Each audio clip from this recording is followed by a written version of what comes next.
What's up, everybody? It's Jordan, and welcome to the Sports Behind Show. And on today's episode, I have a very special guest, Griffin from the YWC Football Talk Podcast. How you doing today, Griffin? You know what, man? I'm doing good. We're right in the thick of things now with the playoffs. You know what? Super Bowl's right around the corner. Got the Royal Rumble this Sunday on a wrestling note. And all in all, we got some other chaos we got to develop. So it should be a good one. Oh, yeah, absolutely. Like you mentioned, I mean, there's, wrestling, football, lots of things to talk about here. And I guess we'll go ahead and get started here. I mean, obviously, the AFC and NFC championship games were last week. And, lots of people were talking about the Buccaneers and Packers game, but we'll go ahead and talk about the Bills and the Chiefs game first, because the Packers game, we could probably talk about that game for a long, long time. There's so many things about that. Obviously, Kansas City defeated the Bills 38-24. What were your thoughts on that performance by Kansas City? More than less, the one thing I really take away from the Chiefs that I liked was the McCole Hardman stuff. Now, a lot of the times when someone does do a play where they screw up that big, or what I called his Kyle Williams impression from the 2011 NFC Championship game, San Francisco-New York Giants, where Kyle Williams obviously fumbled the punt in overtime. That led the Giants to winning the game. I liked seeing the fact that they comforted him. They didn't put him in the doghouse. They didn't slam him away. Now, obviously, probably people are asking, what does this have to do with the game? All in all, look, when a guy lets you down, he feels like crap. It's like rock bottom. They built him back up, and he had a great run. Apart from that, though, look, the Chiefs just showed who they are. 9-0 down, everyone was just like they've been here before. Part of me knew as soon as the Bills were up 9-0, I'm like, do not count out the Chiefs right away. And what happened? They put up, I believe, 38. So after that, they outscored them 38-15, which it looks bad for Buffalo. Buffalo finally kind of showed who Big Brother is in the AFC, if you will. Yeah, absolutely. Going into the playoffs, before the playoffs started, I had the Bills and the Packers in the Super Bowl. To me, those were the two best teams going into the playoffs. And I know some people may not like the Bills or may not like the Packers or whatever the case may be. But when you look at their win streaks and how, they've won so well and, they've not had close performances like the Chiefs have, I really thought the Bills were going to be able to, defeat Kansas City. Kansas City, I mean, they had 7 straight one-possession games. Their game last week before the Bills game was nearly lost to the Browns, so they didn't have that fumble. But to me, the Bills were very, very impressive in the regular season. I thought they had what it takes to defeat Kansas City, but, obviously not. To me, I believe Kansas City has now won 25 out of the last 26 or something like that, something absolutely crazy. And this is, to me, easily the best performance the Chiefs have had this year. Not even close. This is one of the best games for any team this year because how good of a streak the Bills were on. That's 11 out of 12 wins. Last 12 games, they had 11 wins, and that one loss was that Hail Mary to the Cardinals. They were looking really, really good. This was a great performance by the Chiefs, and I was very, very impressed with them. Easily the best performance by Kansas City, but I'm also kind of intrigued by Buffalo's future. Josh Allen performed so much better than he did this year than years prior. I'm really interested to see Buffalo's future, and I'm really looking forward to the Super Bowl. And just really, really impressed by the Chiefs in this one. One quick fact I actually wanted to share with you. The Chiefs and the Jaguars actually have something in common. Both were 7-9 this year against the spread. So going back to your point, yeah, there was a lot of times where Kansas City screwed a lot of people over by having such high spreads throughout their games. But no, this was Kansas City's best performance since they clobbered the New York Jets, and that was back in the beginning of November, I think week 8. Now, when you had Kansas City kind of go out and show who they were, Buffalo, on the other hand, I thought Arizona Cardinals game was kind of a, blessing in disguise because I feel like a lot of teams have to lose sometime in November or December to really help elevate your stock. I thought it was going to help the Pittsburgh Steelers having their little blip in December, including the Monday night game against your Bengals. But clearly that didn't help them at all. Meanwhile, with Buffalo, I have Josh Allen, I don't have any questions about. I have trust that he'll be a good quarterback. It's who else can they surround him with? For as good as, say, guys like Cole Beasley, also Gabriel Davis was hurt for this game. That's another big factor to look at, too. They have Isaiah McKenzie. If I'm Buffalo, go look at drafting someone like a Najee Harris because you need a solid running game. Devin Singletary and Zach Moss are good, but you need someone who's just going to pound the rock. You need that just authoritative Derrick Henry-esque running back. And, like, obviously, if you can tell by the hoodie, I'm not, like, would I love to see Harris on the Bills? No, I'd like to see him somewhere else. But Buffalo needs that, and they also need just a defensive tackle up the middle, a nose tackle, Vince Wilfork style-esque player. They were affected, though. I know I screwed up there.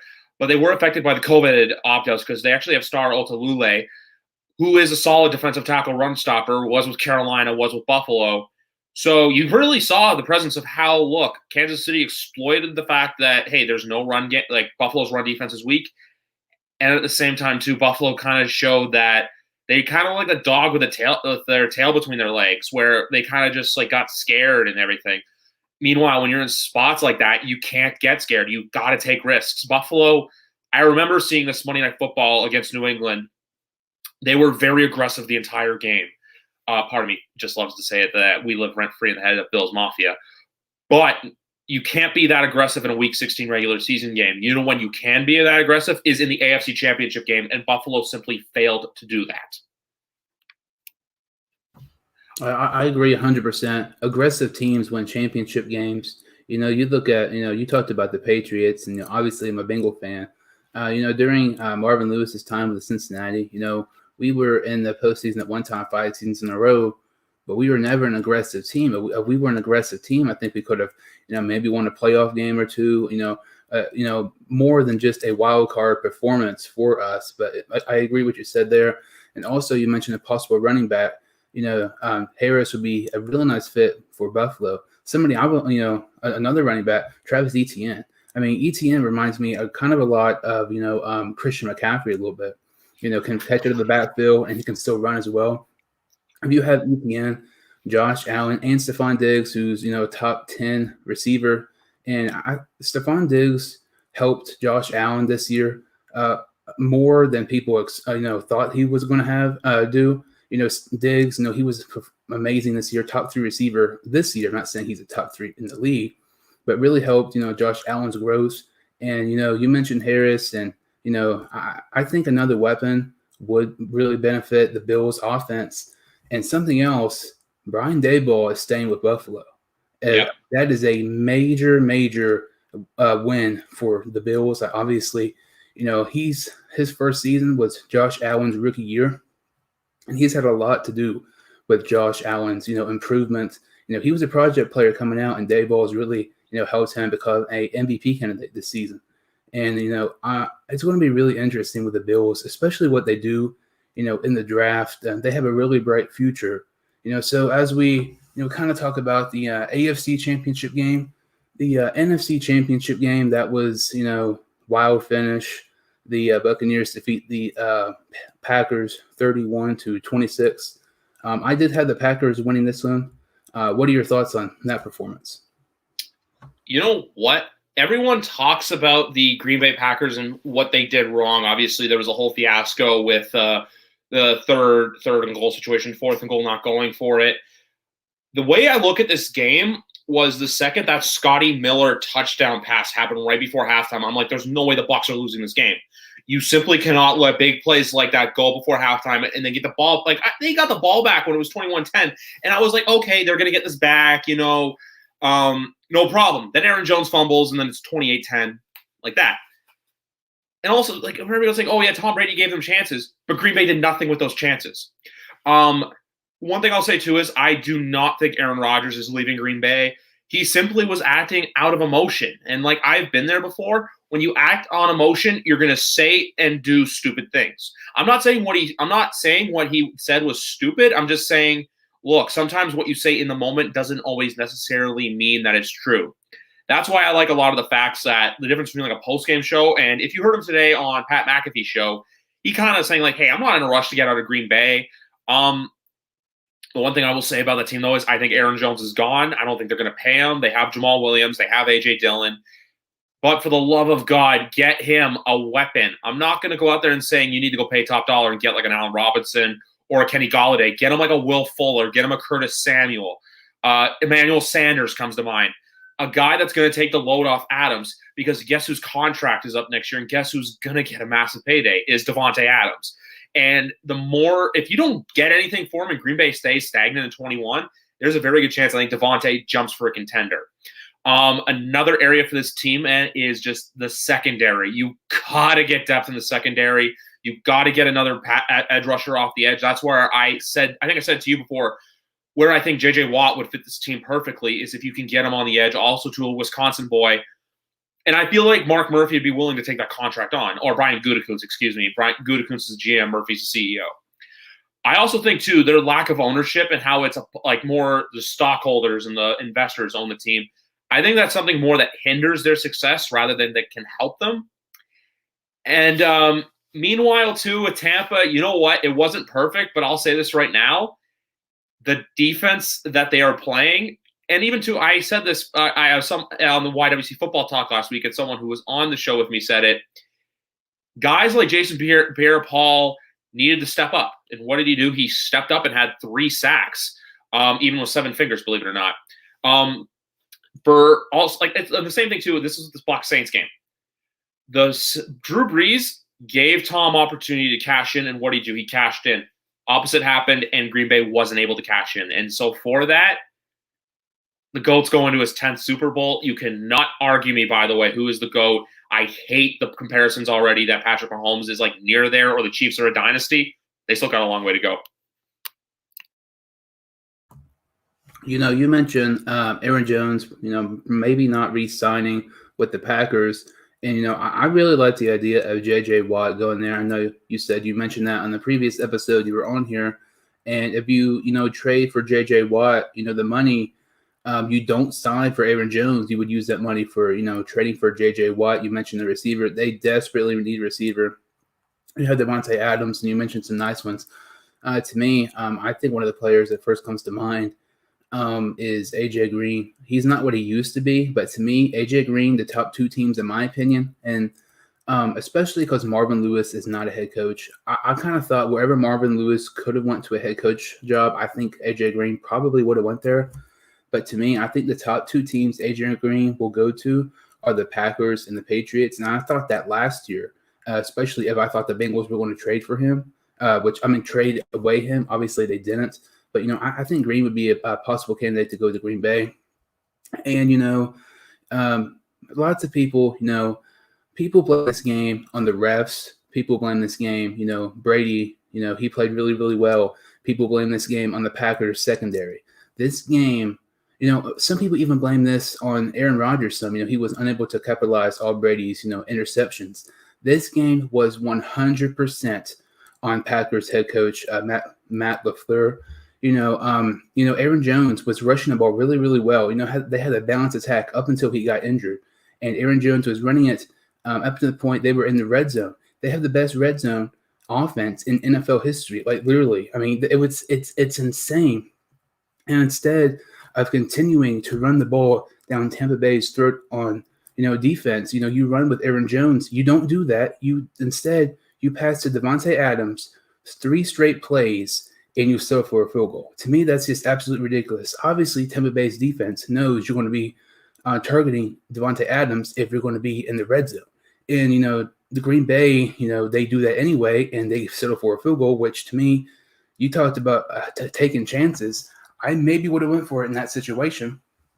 Also, you 100% should have went for it on 4th down. You should have not have kicked that field goal just with a couple minutes left. And I believe their touchdown percentage in the red zone this season was around 80% or something just absolutely insane, unheard of, an NFL record. And Aaron Rodgers, obviously you said Tom Brady's the best quarterback of all time. He is. But Rodgers is up there. He's not the best, but, he's one of the most talented quarterbacks ever. And Davante Adams is a top 3 receiver, and you don't allow the NFL MVP of this season and the best wide receiver of this season to try to score a touchdown. Instead, you settle for Mason Crosby for a field goal, which to me is very questionable. I believe Mason Crosby has not missed a field goal this year, but he's missed multiple extra points, which to me, that was kind of concerning. I wasn't even for sure it was a guaranteed make with Crosby. He's really inconsistent. But the fact that, to me, Matt LaFleur did not trust and Aaron Rodgers and Devontae Adams to score a touchdown on fourth down. That just kind of proved to me like LaFleur, I'm not saying he's not the guy for Green Bay, but I don't think he should be getting as much credit as he has this season and the years prior. You know what? The big thing there is, too, because if you go for it on fourth and goal, and even if you miss, it's at least you tried. You took the coward's way out by not going for it on fourth and goal for kicking the field goal. Even to Aaron Rodgers had that complete lane to run. And even to how you said they went for Devontae Adams 3 times. Guess what? You do that. Todd Bowles is going to figure that out. Todd Bowles, like I've said this before, he's not a good head coach. He's a great defensive coordinator. And great defensive coordinators are going to figure that out. That's why, look, you see guys like Eric Bieniemy was able to expose Buffalo's defense and just do certain jet sweep plays that worked. Going back to that game. But with the NFC Championship game, look, you cannot settle it for easy. One example I want to give, what if the Philly special never happened in Super Bowl 52 and they settled for a field goal? There's so many what ifs in sports that it's kind of annoying, but at the same time, too, it's kind of true. That's the biggest what if here. It's what if we went for a fourth goal? Even if you get the touchdown and you don't get a 2-point conversion, hey, look, it's at least you tried. You know what? It didn't work out. So what? Or even, too, if you get the 2-point conversion tie game, you know what? Tom Brady rushes downfield, then it comes on your defense. It just makes Matt LaFleur look really bad. And going into next year, if Green Bay doesn't do anything, and also, too, for everyone saying, people are starting to say the Jordan Love thing was how back in 2014, Patriots has gone 10 years without winning a Super Bowl. They draft Garoppolo. You know what kind of reinvigorates Tom Brady? I feel like it worked for New England. I feel like Green Bay was trying a similar tactic with Love, but I guarantee you Jordan Love is not a Green Bay Packer by 2024, unless Rodgers leaves. But at this rate, the only person I've said to see Rodgers goes is Michael Wilbon of ESPN, and I love Wilbon, a great sportscaster, great sports writer. He's from Chicago. Of course he wants him gone. If there was rumors of Lamar Jackson leaving Baltimore, I bet you would be all over that. Guess what? He's in your division. So with Green Bay, it's look, you've got your window's closing on Aaron Rodgers. His contract's also up after a few years. I think he's making the same amount of money this year as Jared Goff, which I don't like. But you know what? You got to make your quarterback happy. You got to make your quarterback happy. And guess what? Right now in Green Bay, you don't have a happy quarterback. Yeah, like you said, Rodgers, he's getting older. He only has a couple of years in his contract. You have to give him weapons more now, more than you ever needed to, because he has Devontae Adams, and that's it. Aaron Jones, but we've talked about he's a free agent, and kind of like how the Saints, they kind of signed some weapons towards Breeze's end of career, like Jared Cook, Emmanuel Sanders, no huge star, but someone who could really help that offense. And to me, you mentioned Love and kind of like the Patriots, not winning a Super Bowl and then Garoppolo. I don't see Jordan Love being successful for the Packers, because you look at quarterbacks around the league right now, I think there's only about 5 or 6 quarterbacks who can even take the Packers to the playoffs right now. And Rodgers is one. Obviously, I think Mahomes, Brady. I think this Packers team is good, but, Rodgers had an MVP-type season. Going into the year, I know it's going to sound crazy. I did not even expect the Packers to be in the playoffs, solely because they were 13-3 last season, and I believe it was either 8 or 9 of those games were by one possession. Split half of those, they're 9-7. This team was on Rodgers' shoulders for the most part, and Devontae Adams, and Aaron Jones when he was healthy. But to me, this, we kind of talked about the Bills having a very bright future. It's going to be really interesting to see Green Bay's future, especially if they don't give Aaron Rodgers more weapons, or, and with the possibility of Jordan Love, if he would ever start for Green Bay as well. You know what? Another team to look at for the NFC North is the Vikings. I know they had a bad year this year. They always do this, though. They'll have an off-year level good year. Guess what? They reassure their offensive line. I think there's a very good chance they win the NFC North, and also, too, they stay healthy on defense. Green Bay is going into a situation like what the Saints were last year. The window's close. He's a little disgruntled. Guess what? Go get him some weapons. Make another run. Hopefully you're in Los Angeles come February 2022. That's what the Super Bowl is, by the way. Also, too, with Tampa hosting this year, originally it was supposed to be LA, but construction delays, for some reason, the NFL has some stupid rule about your stadium has to be open for a certain amount of time before you can host a Super Bowl. I don't understand it. But That's just a little fun trivia for you people if that ever comes on down the road. But with Green Bay, look, just go get them some weapons. Like, we're not even saying, like, hey, go. You can draft someone if you want.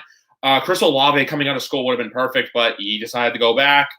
And as for the Aaron Rodgers situation, like we said, you don't have to pay top dollar for a weapon. You just get someone who's going to be on the cheap money side. Get someone, you know what, who's going to take the workload off Devontae Adams. Like Alan Lazard and Valdez-Scantling, they're good, but you know what? You need someone who's going to come in there and be reliable, like what Emmanuel Sanders was for the New Orleans Saints this year. Now, obviously, it didn't work out too well for them. They lost in the divisional round, but still, make your quarterback happy, or these conversations about him wanting to get out are going to become more and more serious, and you're only going to piss off your fan base. To me, you kind of mentioned you don't kind of think they'll sign Kenny Galladay. I think Kenny Galladay would be, a good team for them if they would decide to sign. If they decide to sign Kenny Galladay, I really like Galladay. I think he's a close to a top 10 receiver. I think he's really, really underrated. If you sign somebody like him, not a top tier receiver, which in my opinion, I think he's, like I said, I think he's really good.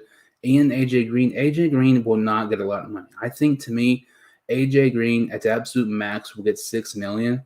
If you sign him and, Galladay or a good receiver, not a great, it really takes the pressure of Devontae Adams getting open. It really takes the pressure of, Aaron Rodgers trying to maybe like move around, scramble for a play to try to find Devontae Adams to throw him the ball.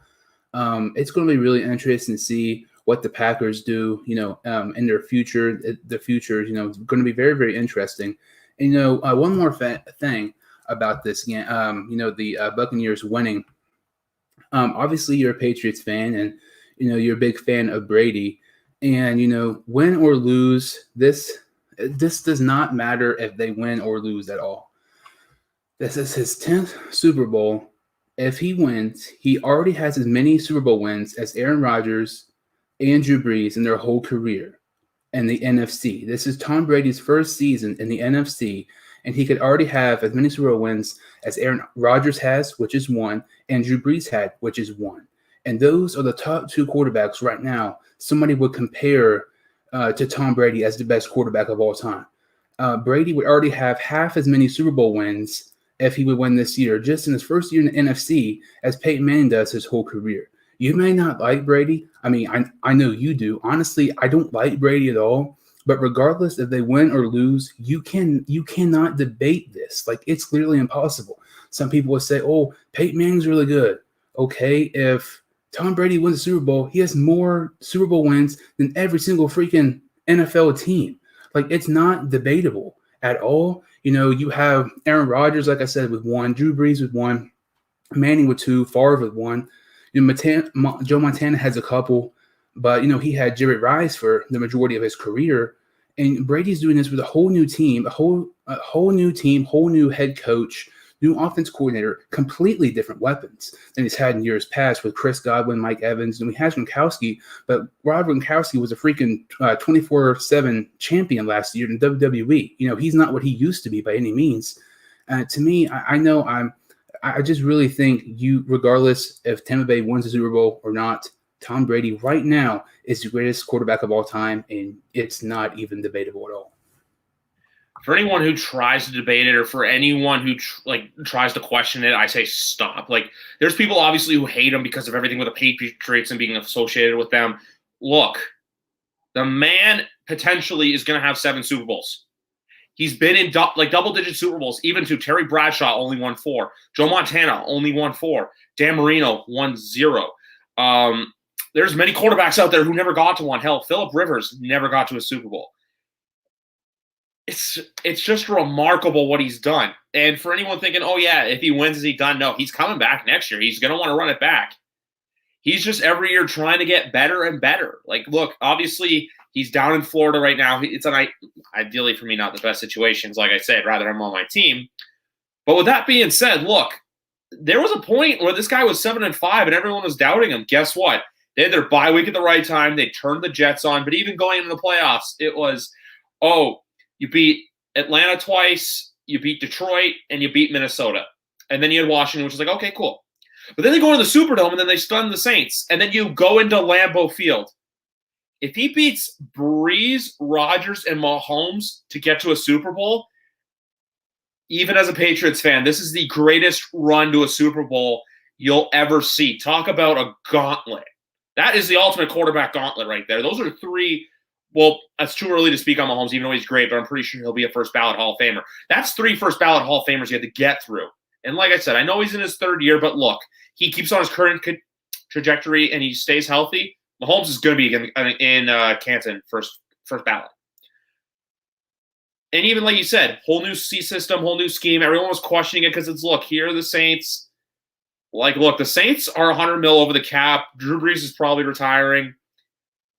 He's going to run it back, and I'm already here to say the Tampa Bay Buccaneers are going to win the NFC South next year. There's no question about it. Even win or lose, everyone's going to go, oh, he lost.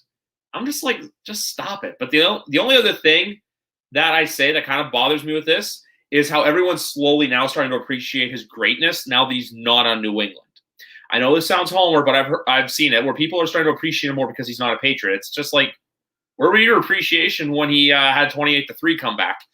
Even say if he goes down to Kansas City and comes back, 3 different occasions, I believe, actually no, 3, maybe 4. I'm trying to remember the exact games from 36, 38, 39, but I'm pretty sure 38 was a dogfight and 36, I think they came back. And even the fact that he ran 2 separate dynasties, there is no questioning. He's the GOAT. Like, the second he retires, like, we saw this in wrestling with Shawn Michaels and Edge. They retired in 2010 and 2011. Following years in the Hall of Fame. You know what? Lift the 5-year rule. The second this man retires, you get his Canton bust ready to go. And I've said this for a while. I plan on being in Canton, Ohio. Hopefully, we'll see if the world's back to normal whenever he retires, which I assume it will be. Hell, he still may be playing by the time COVID's over. I hope to be in Canton, Ohio for the day that man goes into the Pro Football Hall of Fame. And also, I cannot wait for David Baker to knock on his door. You talked about, retiring, and realistically, I mean, Brady is having one of his best seasons ever. And I know, stat-wise, the season with Randy Moss was better, but the fact you're going to a whole new coaching staff and offense coordinator with whole new weapons, I think, to me, really shows the greatness of Brady. And like you said, the Super Bowl this year is going to be in Tampa. It's literally a home game for the Buccaneers. And if Brady would win, he would have more Super Bowl wins than every single NFL team. To me, like, if I'm Brady, I would retire. Realistically, I don't think he will at all. But to me, I don't see what more you can do. If you win a Super Bowl, you have more than every team. If you win a Super Bowl, you're winning it in your whole stadium, and you would win it with a completely different team to, like, shut up the haters that you're not just a system quarterback. In my opinion, I'm not like. Brady's playing great right now, but if I'm Brady, I would at least consider retiring if they win. I think there's a very good chance. And sorry, too, I just checked Twitter for a second. Mark Murphy, the CEO, came out and said that Aaron Rodgers isn't going anywhere. So just for anyone wondering, is Aaron Rodgers leaving? No, he's not. That's why I just saw it across my eye from Rappaport. If he wins number 7, could he retire? There's a very strong possibility. It's just, I think, because his contract is fully guaranteed for next year, that's why I think he's coming back as well. The big question next year, though, is who do they add? Because when you look at their weaknesses, they don't really have any. It's just my only questions for 21 would be, could Leonard Fournette be as consistent as he's been in the playoffs? Because we really saw him be up and down throughout the regular season. You know what? Maybe shore up the offensive line, add in another tackle to go along with Tristan Wirfs, and then just add depth secondary-wise. And here's the big thing, and I'll say this right now. Levante David and Devin White is the best 1-2 punch linebacker combo in the NFL. There is no debating it. Levante David is going to get paid this offseason. Tampa Bay should keep him. If he slips from Tampa's fingers, that's a very bad L on Jason Light's record. Now with the receiving core, I fully expect them to bring back Antonio Brown just because it'll be a cheaper deal. And also, too, that's the just to say earlier, the reason why I said no to Kenny Galladay, I didn't really bring up Galladay's name for Green Bay, was just because I think just for salary cap wise, I think you're better off going with someone cheaper. That's all.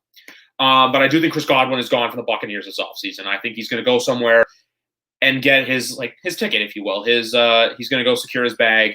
Same thing with Galladay. I think Galladay, someone's going to pay him double digits, which may be a little bit more than he's worth, but You know how it is in the NFL nowadays. You have to go pay for what you want. But meanwhile, with Brady, we'll see what happens. But look, the GOAT talk's over. He's the first ever quarterback to lead a team into their home stadium for a Super Bowl. What other quarterbacks can say that? Even the ones who have multiple Super Bowls in their record don't. And also, with the whole Rodgers stuff, there's that ghost that's hovering over his head and Wilson's head of, hey, you haven't had 2 Super Bowls. Because I have said this too with Drew for a while. 1's cool, 2's a hell of a lot better. And look, Brady's got 6 and potentially 7. So let's just push. And for the whole Brady-Mahomes argument, saying who's better, obviously Mahomes is a better quarterback right now. But the greatest of all time is Tom Brady. And Pat's still got a long way to go to get there. And if you want to call the Chiefs a dynasty, I'm just going to laugh at you because, in my opinion, you got to win this many more Super Bowls before you're considered a dynasty. They've got 1, you win 3, that's when you enter dynasty talk. Brady, he's phenomenal. Obviously, the greatest quarterback of all time.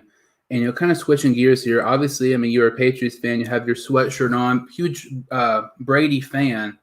And, there was kind of reports coming out this past week with Matthew Stafford going to part ways with the Lions.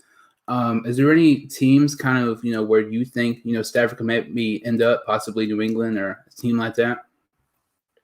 I'll give you 4. I'm going to go San Francisco, Washington, Indianapolis, and New England.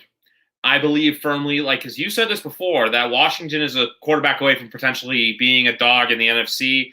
I think if Stafford were to go to Indy, they're a Super Bowl contender. I know everyone's saying, this. Look, Stafford's one of the most underrated quarterbacks in the NFL right now. Everyone says he's played for Detroit. Detroit never utilized him. Detroit never surrounded him with talent. They let Calvin Johnson bleed. They basically ruin that bridge. They did the same thing with Barry Sanders 20 years ago. Both got sick and tired of playing there, and they forced their way out. Now with Stafford, I actually like the fact that, they're not doing that. They're not screwing him over. They're saying, you know what, we're going to move on. Detroit's going to have an ugly year next year. I'll be surprised if they win 3 games. And they're letting him go. They're picking and letting him go where he wants. I say those 4 teams. Also, too, I say San Francisco because I believe that it won't be Jimmy Garoppolo there next year. You get him in San Francisco. Wherever he goes, it makes that team instantly better. And now I know 2 of the teams I said missed the playoffs this year, and 2 of the teams I said made it to the playoffs but got out in the wild card round. If obviously Phillip Rivers, great quarterback, hell of a career. I think he's going to Canton one day. But if you add Matthew Stafford to that mix, you know what as well? You got Zach Pascal. You got T.Y. I think T.Y. Hilton's gone. That's a team where I see getting Kenny Golladay. Look, because Chris Ballard is a GM where he's not afraid to get down and dirty. You saw him give up their first overall pick for DeForest Buckner like nothing. I think Darius Leonard, too, is their obvious which free agent to lock up this year because Darius Leonard, one of the best linebackers in the league. I know I said linebacking duo earlier, but overall linebackers, it's Darius Leonard. Jonathan Taylor, hell of a running back. And even, too, on tight ends, you can go, you don't have to go crazy with it. Jack Doyle is pretty reliable.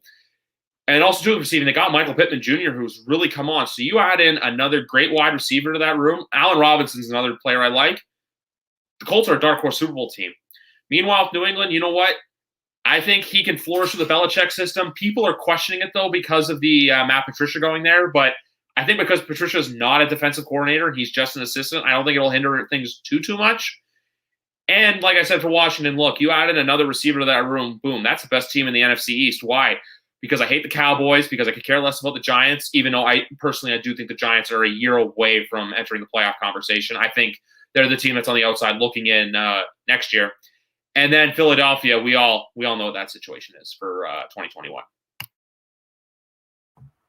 To me, I've heard lots of people talk about the Colts, like you mentioned. I think that would be a good spot. To me, the Colts, I think it's Carson Wentz.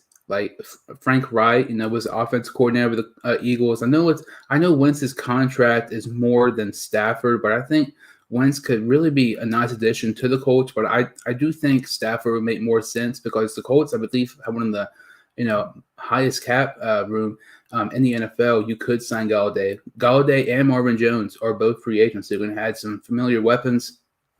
I think that would be a good fit. You mentioned the 49ers, and I've heard some people talk about that some.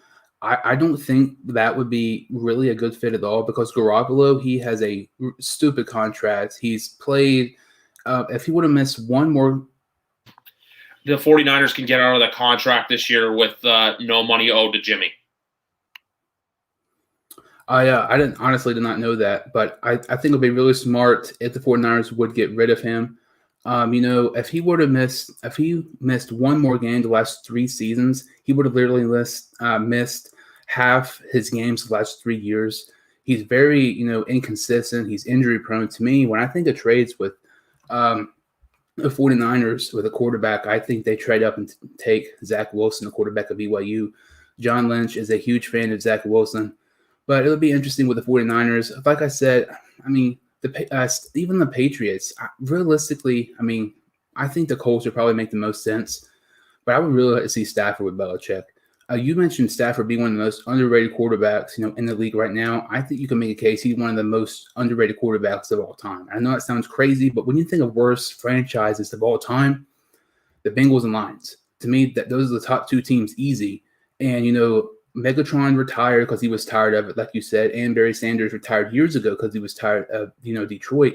But he said Kenny Galladay, and he made Kenny Galladay, really good. Kenny Galladay was like a 5th or 6th round pick out of Northern Illinois. Marvin Jones, they signed him, because, they were near playoff contention when they signed him. They were good just a couple of years ago, but they fired Jim Caldwell, which made absolutely no sense. I would like to see Stafford go to New England. I do think right now the Colts make the most sense. But to me, New England, I think that would be really cool to see one of the most underrated quarterbacks of all time go to Belichick. And more than likely, I think they could maybe win the AFC East if that were to happen. That I don't know about. I still think it's Buffalo's division at this point. I don't like saying that, but that's what I think it is. The Nick Sirianni hire really makes me think that they're keeping Carson Wentz in Philly. I really think that's why they brought him in because, look, he's a Frank Reich disciple at this point. I know Frank Reich's only been on the job in Indy for 3 years, but you know what? They went out and got someone who Frank kind of knows Frank's mannerisms, knows Frank's scheme work. So they feel like, look, if they can bring Sirianni in to Philadelphia, that's going to fix Carson Wentz. So I think Carson Wentz is off the table for getting traded this year. It's next year. Meanwhile, I would love Matt Stafford in New England. They just have to restructure his contract. If they can restructure it to where he's making less money and takes a couple extra years, I'm completely fine with it. It's just I don't want to give him, even though the Pats have $50 million to spend, we've got some important guys to lock up. We got to get David Andrews under contract. We have to get J.C. Jackson under contract. Joan Tooney, likely too, but even though I have a feeling Tooney walks. There's just certain things with New England that I prioritize. When people ask me, hey, do you think Deshaun Watson is going to be a New England Patriot? I say no, just for the simple reasons of the cap and also to Belichick's. I don't think going to want to give up that much. We cannot afford to give up a king's ransom right now when we're in that NFL purgatory where we're not bad enough to be a basement team and have a top 10 pick, but we're also not good enough to contend for the playoffs. And if we want to contend for the playoffs, we have to make options that are both smart financially and options that won't screw us over for the draft in April. It's going to be really interesting to see where Stafford goes. Obviously, he's, Detroit's pretty much wasted his whole career up to this point. If he were, at a good franchise, he would have at least a couple of playoff appearances, maybe even a Super Bowl, a couple playoff wins, maybe possibly even a Super Bowl appearance. It would be really interesting with Stafford. But you mentioned Deshaun Watson, there's been reports that he wants out of Houston, and there was a report saying his top team was the Jets and then the Dolphins. Washington, if you get Deshaun Watson, you are winning the NFC East, and it's not even close. If you get Deshaun Watson, you have I don't know their money situation, but if you look at their team, they don't have a top guy who gets a ton of money. Look at their defensive front, Sweat, Chase Young, Deron Payne, all those guys are on rookie contracts. Their defense is phenomenal, and it's going to be really, really good for years because they have those guys locked up. McLaurin is a really, really nice receiver, really underrated. He had a great year with Alex Smith, Dwayne Haskins as their quarterbacks. Didn't have that true quarterback who is consistently their starter. Antonio Gibson, their running back, has a really nice future, really underrated. If Washington were to get Deshaun Watson, they're winning the NFC East, they're winning a playoff game, And with the Saints, Drew Brees going to retire. Packers probably not going to be as good. And it's not a guarantee that Tampa Bay is, it's not a guarantee that Tom Brady plays next year, especially if Tampa Bay were to win a Super Bowl. I'm going to say I think Washington is a dark horse to win the Super Bowl, go to the Super Bowl if they trade for Deshaun Watson. And then they also have Logan Thomas, who, I'm a big fan of him. He, played quarterback in college, converted tight end. Really underrated. They use him really well. Steven Sims also. And yeah, they got so many, they don't have that star guy, but they all just play so well. I would love to see Deshaun Watson in Washington. I just think with Washington, look, I don't know if they want to give up that king's ransom, though. That's why I'm very skeptical about the New York Jets going after him, just for the fact that, look, I know they've got 4 picks in the first 2 rounds, and then they've got 4 first-rounders over the next 2 years. Is Joe Douglas really going to be wanting to give up what he's got? Because, look, you've got the Jamal Adams trade off. I heard this earlier today, actually. If Jamal Adams is still on the Jets, this was all ongoing, I could see a trade very well happen where the number 2 overall pick, Jamal Adams, and maybe a 2nd or a 3rd rounder go to Houston for Watson. Because obviously Adams didn't have the best year, but you know what? A player of his caliber, I think Houston would accept, especially a team 2 that I've been saying for years, is hurting in the secondary. Their secondary has always been one of the worst in the league. It's just a very interesting thing. I think Miami makes more sense just because of the Chris Greer. McKissick's good, but McKissick for me is also more of an RB2 than an RB1. He's like your 3rd down catching running back, or you're pounded in when you're in the red zone kind of thing, 1st and goal situation. The big thing with me as well with all this Deshaun Watson stuff is they don't have to trade him. He never came out and publicly said, trade me. All we're hearing is just reports from writers saying that, yeah, he wants out. So until he says, I want out, they don't have to do anything. They can try to patch the relationship, obviously. They can try to hire the right head coach. But I've said this for a while. What good does him going to the New York Jets do the New York Jets? If they, you're not going to get free agents going there being like, oh, hey, I hear we're going to get Deshaun Watson. I'm going to go here. No. If he goes somewhere and gets dealt, it's happening either on or before March 17th when the new league year starts. And if he wants to go somewhere just for the head coach, Robert Saleh is a first-time head coach. He's probably going to be a very good head coach. But you know what? Don't count all your eggs before they hatch is the way I look at it with that. So you know what? The relationship in Houston can be mended, even though Chris Mortensen says it's not. Look, maybe if he sits down and has a talk with Nick Caserio or the new head coach, they can get something figured out. I'm just saying, don't completely leave him staying in Houston off the table. Houston could be bad next year for all we know, and he may get dealt. But you know what? You keep him there. There's a very you don't know what exactly is going to happen, but more than likely though, I do think he's out. Lots of people going into the year were kind of surprised that the Texans were, not a good team that had just 4 wins. I wasn't surprised at all because, they have Watt, but like we said, he's injury prone. They have Watson, but they don't have any great players. They have some okay receivers, but nobody great.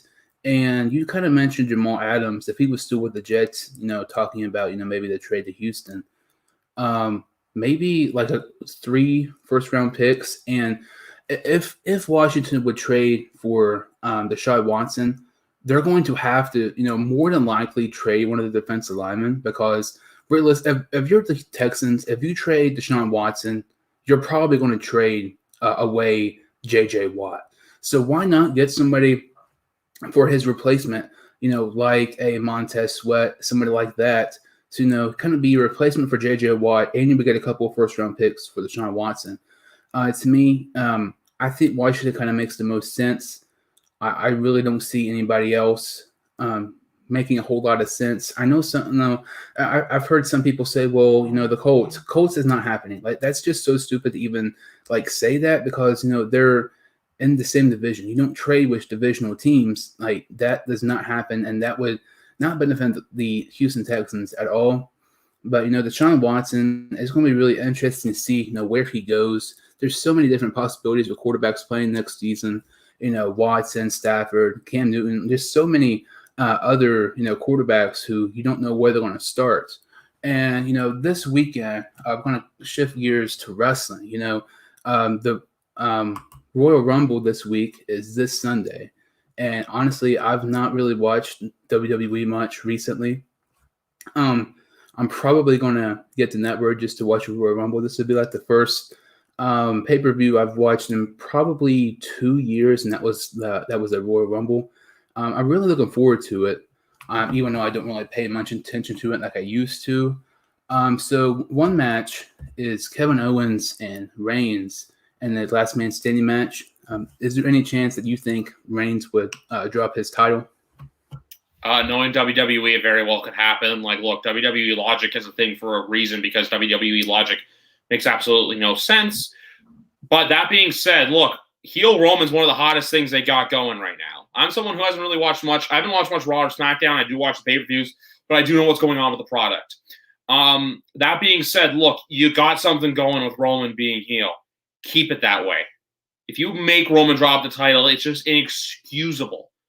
But then again, like we say, WWE always finds ways to piss people off. And I got something on my phone that when we get to the Royal Rumble match, I want to talk about that I found out from a source that I follow on Twitter that's very well connected within the whole inner circles of wrestling.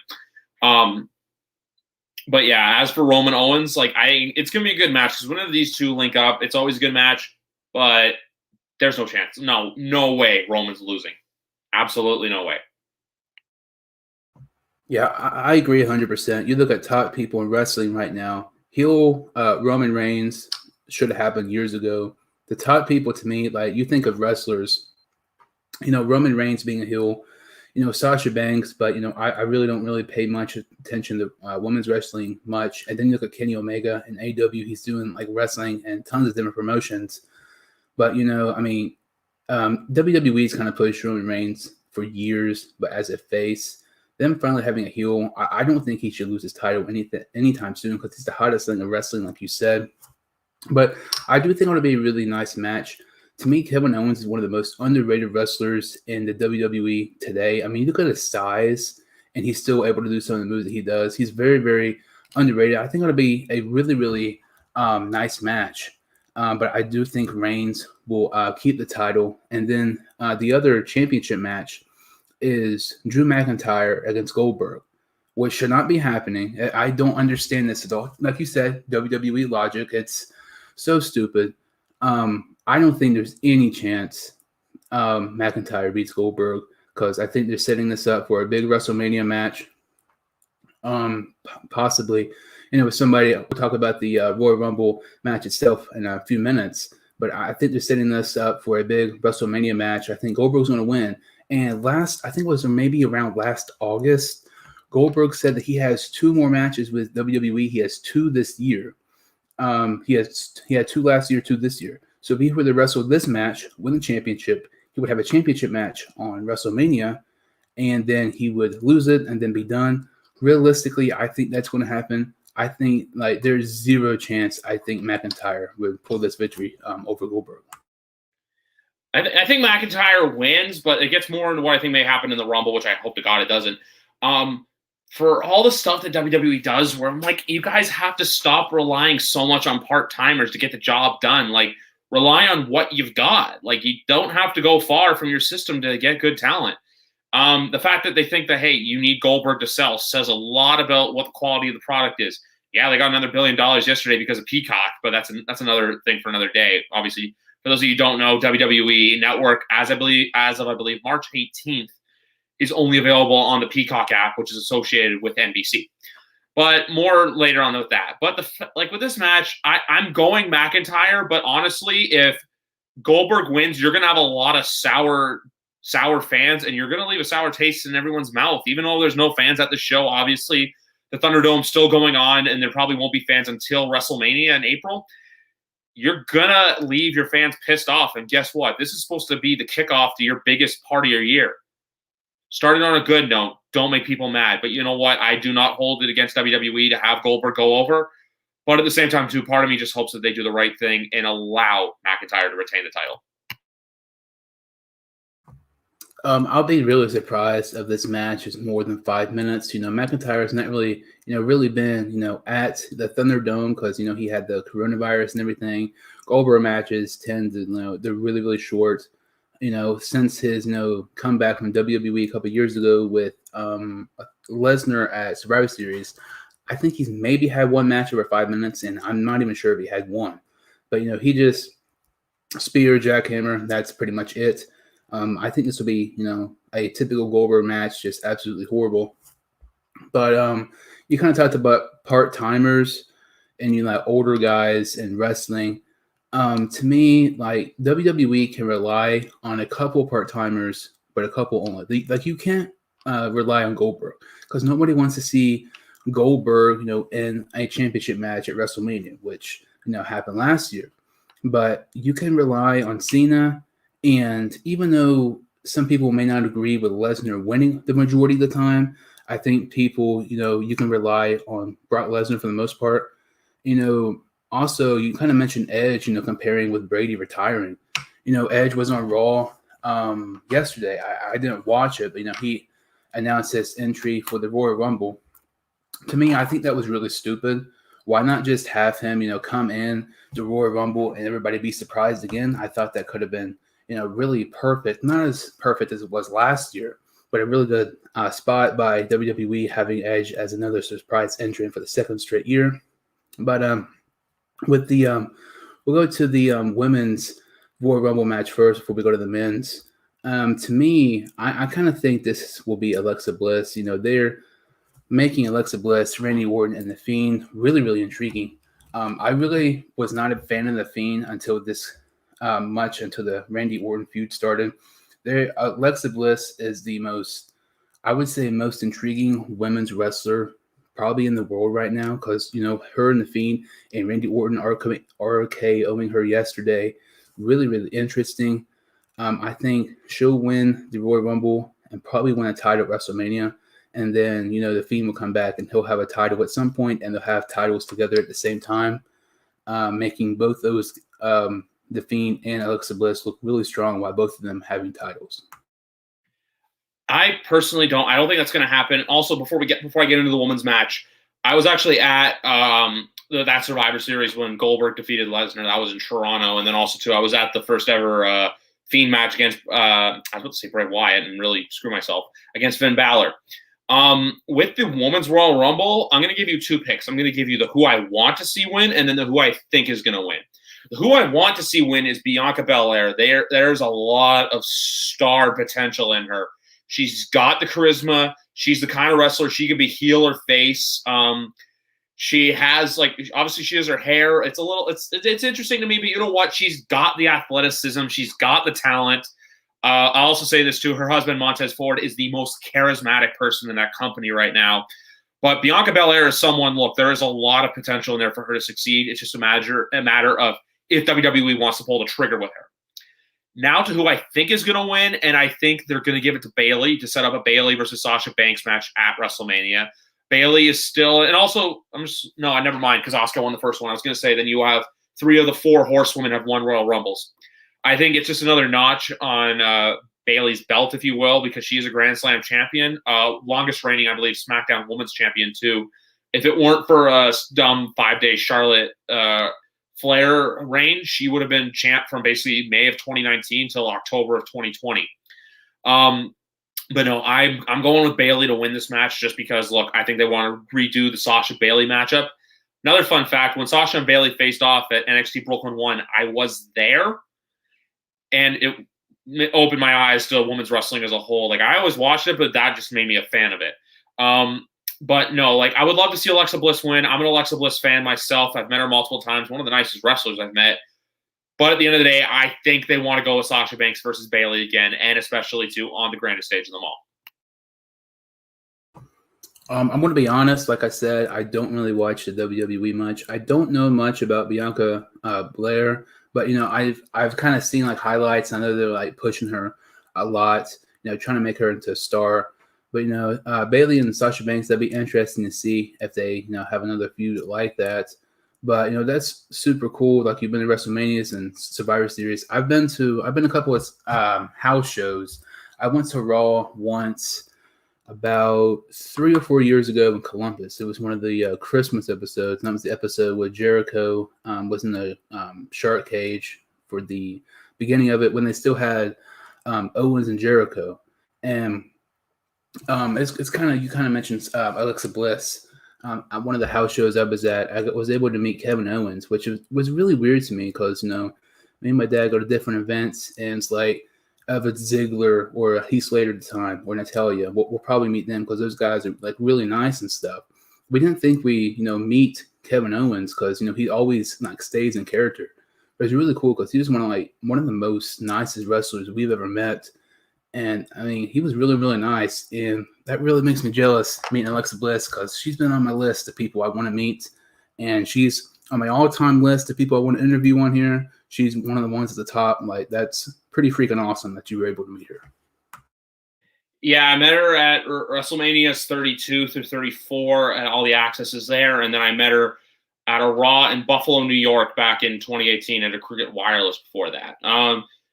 But no, Kevin Owens too. I've met him once. It was briefly at the Westin Hotel downtown Toronto during SummerSlam because I decided to be one of those weird people that goes to the hotel and meet people. But that's just a knock on me. But anyway, before we get into the men's Rumble, just with the women's Rumble, besides the first one, the last 2 years has been terrible. So I'm hoping the match is better. And also, too, back to what you said about Edge before, part of me isn't totally upset that he wasn't a surprise.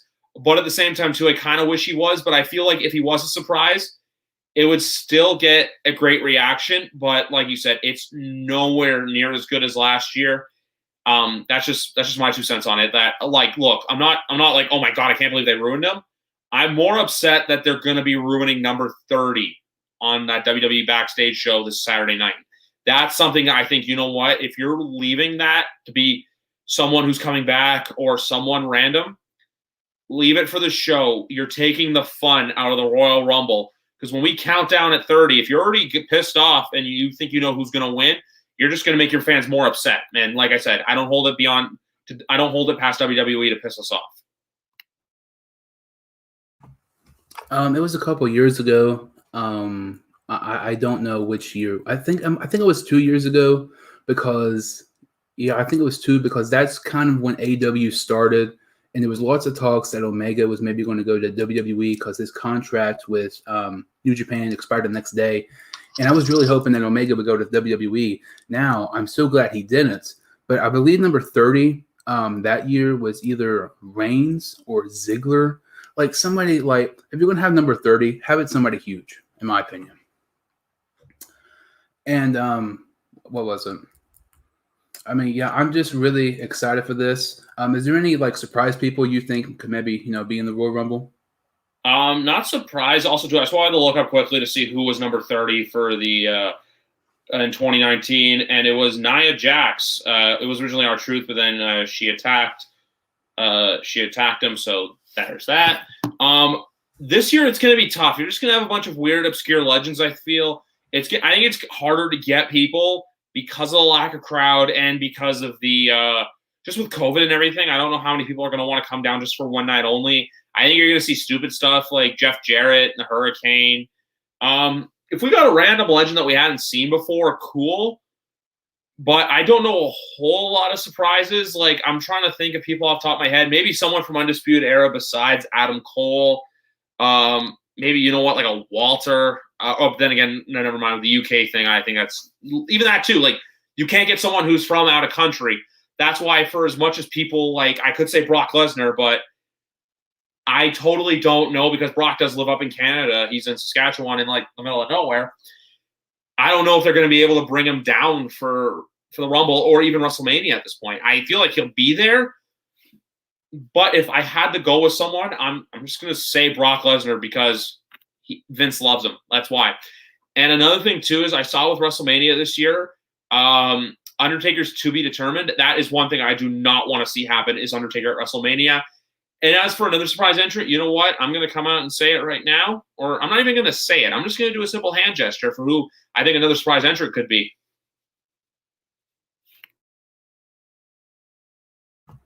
I 100% agree with Lesnar and Cena. We'll go ahead and go to our picks. Those are the two people I have, and solely because I mentioned I think Goldberg's going to win. We've not seen Lesnar on WWE since WrestleMania last year when he lost to McIntyre. I think they're going to have Lesnar, win it because, okay, let's say if McIntyre wins, that'll be a rematch from last year's WrestleMania. Or if Goldberg wins, he needs one more match to end his contract with WWE. You have the rematch of Goldberg and Lesnar from a couple years ago, and with Cena, realistically, I think Cena has a decent chance of winning. It's all about WWE creative if they decide to do it or not. I know I don't like seeing WWE or AEW. I mean, they have Sting on there now. I don't like seeing wrestling companies relying on part-timers. There's a difference between somebody like Randy Orton and Chris Jericho, somebody who is consistently on weekly television, and then somebody like a Brock Lesnar, or now a part-timer like Cena. I think Cena makes so much sense because I want to see Cena and Reigns so bad. To me, Cena and Reigns was the last really good feud in WWE. I believe it was 2017. They did that absolutely phenomenal. I was actually just watching that feud just the other day. It was a remarkable job by those two guys. And, WWE is losing ratings by the week. They have a huge ratings problem. I know it would be on SmackDown, and the bigger problem for ratings is on Raw. But if you have Cena and Reigns, two of the top guys in wrestling today, not even close, really, that you're really going to get eyes on your product. Main event of WrestleMania. I really don't think you can get higher two wrestlers than that. I think it's a risky move. I know some fans may not like it, but as a business point, I think it would be absolutely genius because you cannot get higher than Cena and Reigns, the main event of WrestleMania, against each other. I personally don't think that Cena will win the Rumble. I'm just saying I think it's good for a one-off appearance. And especially if he's going to appear at WrestleMania, you set up a feud that night by someone he eliminates. The one thing I saw on my phone that was about the Royal Rumble was from the account's called WrestleVotes on Twitter.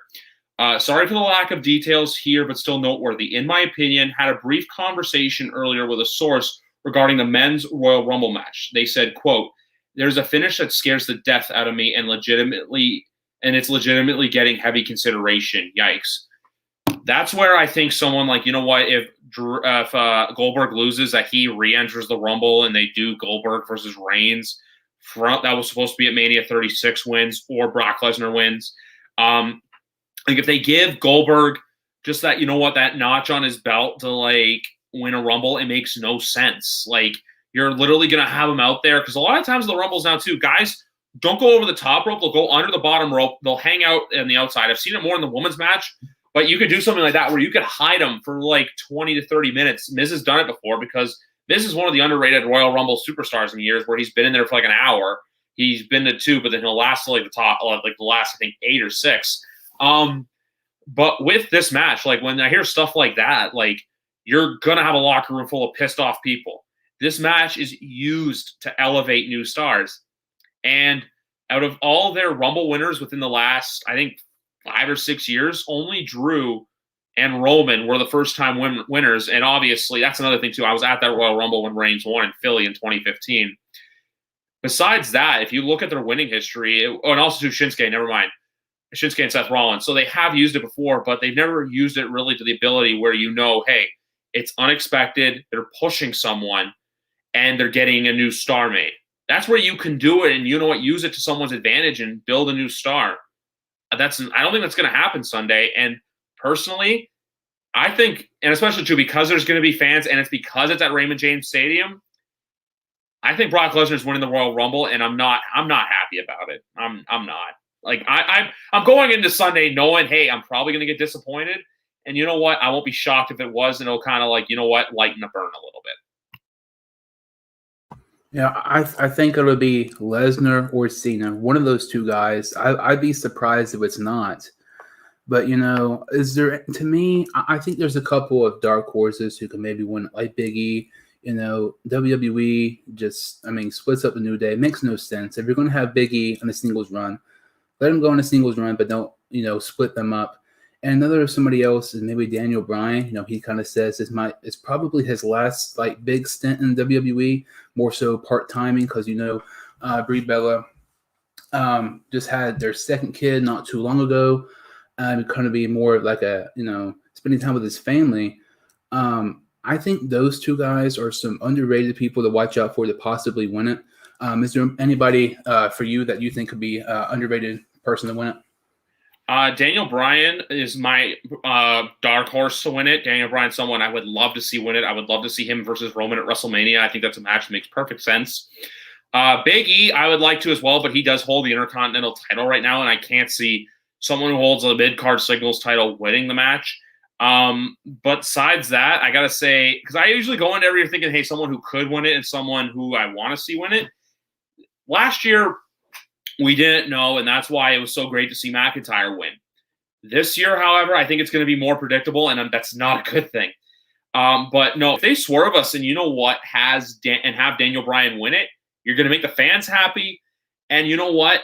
That's another career accolade to add to him, too, because Daniel Bryan, since he lost the title back in 2019, hasn't really been used all that well. So you get him the title, you get him back into that WrestleMania main event picture, and he's a face this time, too. It's not like he's heel like 2 years ago when he had the Fickle storyline and he was like the Daniel Bryan where he had the title made out of recyclable material. And then obviously that was a great story, too, that him and Kofi built, and obviously Kofi winning the title at that WrestleMania. But even, too, that's another guy you could use to win it is Kofi Kingston. Obviously, they made him do that stupid thing where they made him work for it.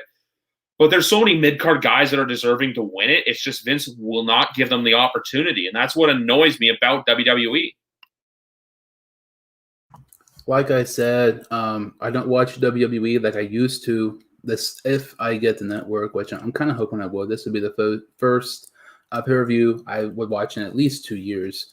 And the reason I don't watch it, I record each episode, but I pretty much just fast forward it towards the end, unless there's something that intrigues me, like The Fiend or something like that.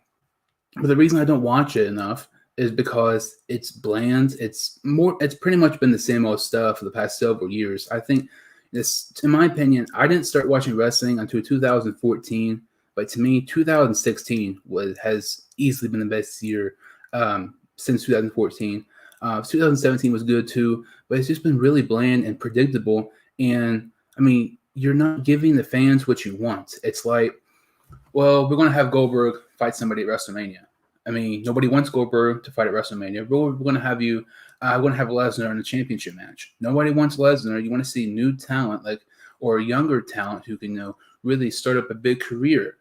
Somebody like Cesaro. He's a really talented wrestler, but he's not really had, a huge push like he should.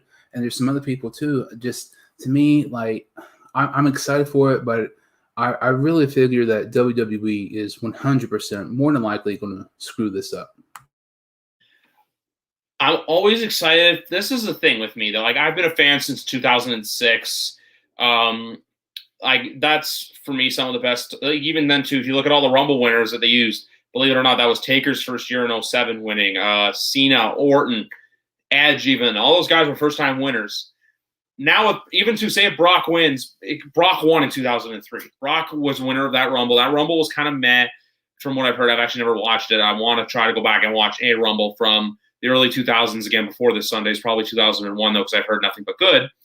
But when it comes to reports like that where, they could do an ending that just legitimately scares people, you're not going to have a good momentum thing going into WrestleMania, because guess what? This is the time of year where they get people like you, they reel you back in to go and watch. It's times like this where they get me seriously invested in storyline, seriously invested in the product, where I'm excited. But you know what? You screw up the Rumble, you're going to piss a lot of people off. They've done it before, and like I said, I do not hold it against them to do it again. And also, the other thing I was looking at the card, there's only 5 matches, so, how long is this Rumble going to be? Or is the show only going to be, 3 hours long? So that's just another thing I wanted to point out. But no, like I said, this Sunday is the road to WrestleMania. It's the start to the road to WrestleMania, I should say. You know what, WrestleMania, April 10th and 11th at Raymond James Stadium. we'll see what happens, but it's also funny too because the Super Bowl and WrestleMania both in the same stadium this year. That's just another thing I wanted to point out. They did announce 25,000 per night, while NFL's only doing 22,000 at Raymond James in next Sunday. Yeah, it's going to be really interesting to see what happens with the Royal Rumble. I mean, there's lots of possibilities, but more than likely, I mean, it's probably going to be something stupid like it has, been in years past. So, I mean, in this episode, we kind of talked about the AFC and NFC, championship games. We talked about the future of Deshaun Watson and Matthew Stafford. We previewed the Royal Rumble. So that really about does it. So can you tell some of the listeners we can follow you on social media? Before I do that, I just want to acknowledge this is the 1-year anniversary of the unfortunate passing of Kobe and Gianna Bryant. So rest in peace to the two of you. I will always say this, that not seeing Kobe Bryant play live is one of my biggest regrets as a sports fan. And Mamba is someone not so much that I always looked up to, but it's someone whose game I always respected. Same thing too, 5-0 in the finals. Just that Mamba mentality, that killer mentality. That's something that even, anyone can apply to their everyday life. So that's just one thing I wanted to say before I plug myself. You know what? It goes to show that, look, for as precious life is, it could be taken away like that. So just something that gives you thought and thing. I just wanted to quickly mention that, just because, like I said, Kobe Bryant's an athlete I've always respected. As for me, I can be found YWC Football Talk on Instagram. If you want to follow me on Twitter, at Mr. Griff B, Main Murph on YouTube. New episodes of YWC Football Talk are dropping. Got one dropping tomorrow night that I'm recording, more of a Patriots episode, and one on Thursday, and I'm going to be recording a bunch leading up to the Super Bowl. So stay tuned and look forward to that. But yeah, guys, just continue to follow this guy and find my content wherever you can find it. Available on all podcast platforms, including right here on YouTube. I don't upload podcasts to YouTube all the time, but I do upload a fair amount. But my podcast can be found wherever you find your podcasts. One quick thing. Since you're a Patriots fan, are you a Celtics fan? We the North. I'm not a Celtics fan. I am the only Boston team that I cheer for is the Patriots. Besides that, I am Toronto through and through. The only other team that I cheer for that is not Toronto is the Washington Capitals. I'm a big Alex Ovechkin fan, but no, I'm a Raptors fan. I'm a Blue Jays fan. Toronto FC. I know not a lot of people watch MLS. I love watching MLS. And yeah, besides that, the only other teams in the States that I cheer for are New England and Washington, and my father is actually a Saints fan, so I'm kind of a quasi Saints fan, if you will. You talked about the passing of Kobe Bryant. Honestly, I wasn't really a big fan of Kobe, not really until he retired. Really respected his game, like Mamba mentality, like you mentioned. I was a big Celtics fan and stuff. It was really unfortunate 1-year anniversary, but yeah, it's just crazy to think. It's already been 1 year, but like you said, I'll put the links in the description to follow you on YouTube and everything, on Spotify, everything like that. Make sure to like this video and subscribe to the channel. Also, check out my content on Spotify as well. Thank you all so much for listening, and I will see you next time on